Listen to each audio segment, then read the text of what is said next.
അപ്പൊ നോമ്പുകാലൊക്കെ ആണല്ലോ. നമ്മൾ റിച്ചുവിന് എക്സാം ഒക്കെ കഴിഞ്ഞു, സ്കൂളൊക്കെ പൂട്ടി. അപ്പൊ അവൻ നാളെ നോമ്പെടുക്കണം എന്ന് പറയുന്നുണ്ട്. അവൻ ജീവിതത്തിൽ ആദ്യമായിട്ട് നാളെ നോമ്പെടുക്കാൻ പോവാണ്. അപ്പോൾ നാളെ നീ അത്താഴം കഴിക്കാൻ നിൽക്കുമ്പോൾ കാണാം പുലർച്ചക്ക്. ഓക്കെ, നമ്മളെ റിച്ചു അത്താഴം കഴിക്കാൻ വേണ്ടി എണീറ്റിട്ടുണ്ട്. അവൻ അത്താഴം കഴിച്ചുകൊണ്ട് നിൽക്കുകയാണ്. എന്താ പ്ലാനിങ് ഉണ്ട്?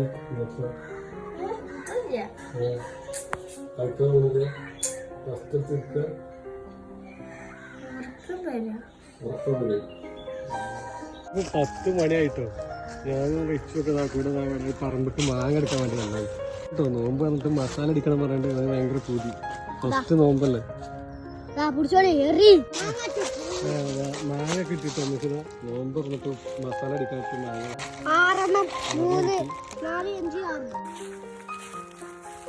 അപ്പൊ നമുക്ക് നോമ്പ് പറഞ്ഞിരുന്ന മാങ്ങ മസാല അടിച്ചു വെക്കട്ടോ. ഇത് പുതിയുണ്ടോ നോമ്പട്ടുണ്ട്? 3 വർഷമല്ലോ നോമ്പ് പറഞ്ഞിട്ട് കേട്ടോ. ഇത് നോമ്പ് വെച്ചോ.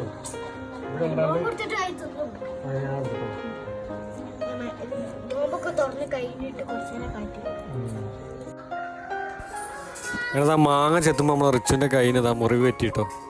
ഇപ്പൊ മരുന്ന് പറ്റി കൊടുക്കാണ്ട് മുറിവിട്ടിന്റെ ഇല അരച്ച് വെച്ച് കൊടുക്കാണ്ടോ.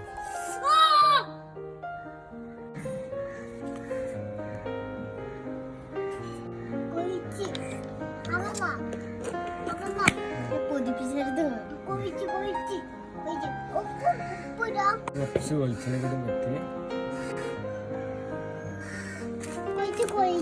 പറ്റി കുറച്ച് വെളിച്ചെണ്ണ നമുക്ക് നോമ്പ് പറഞ്ഞിട്ട് കഴിക്കാം. ഇവിടെ ഒരു മുറിയും പറ്റിയാണ്. ഇപ്പൊ സമയം ഏകദേശം വൈകുന്നേരം 4 മണിയായിട്ടോ. റിച്ചു കുറച്ച് ക്ഷീണിച്ചത് അവിടെ ഇങ്ങനെ ഇരിക്കാണ്. സാധാരണ ടൈമിലൊക്കെ എല്ലാം കളിക്കാൻ വേണ്ടി പോകുന്ന കേട്ടോ.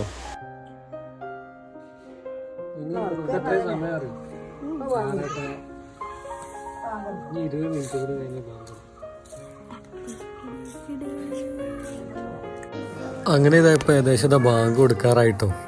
നമ്മൾ ഭക്ഷണങ്ങളൊക്കെ സെറ്റാക്കി കൊണ്ടിരിക്കുകയാണ്. നമ്മളെ സമൂസ ഉണ്ടാക്കിയിട്ടുണ്ട്, അതുപോലെ തന്നെ ബിരിയാണി ഇപ്പം ഉണ്ടാക്കിയത്. റിച്ച് വെയിറ്റ് ചെയ്ത് നിൽക്കുകയാണ്. 6:35 തുടങ്ങി.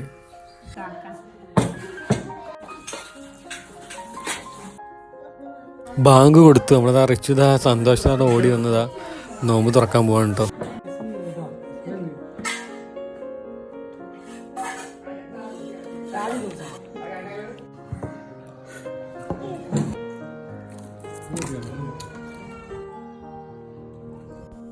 അപ്പോൾ നമ്മൾ റിച്ചു നോമ്പൊക്കെ മുഴുവനാക്കിട്ടോ. അവൻ ആദ്യമായിട്ടാണ് ഇത് നോമ്പ് മുഴുവനാക്കുന്നത്. അതിന് സന്തോഷത്തിലാണ് അവൻ. അപ്പം ഇനി ഏതായാലും പുതിയൊരു വീഡിയോ ആയിട്ട് വീണ്ടും വരാം. അതുവരെ ബൈ ബൈ.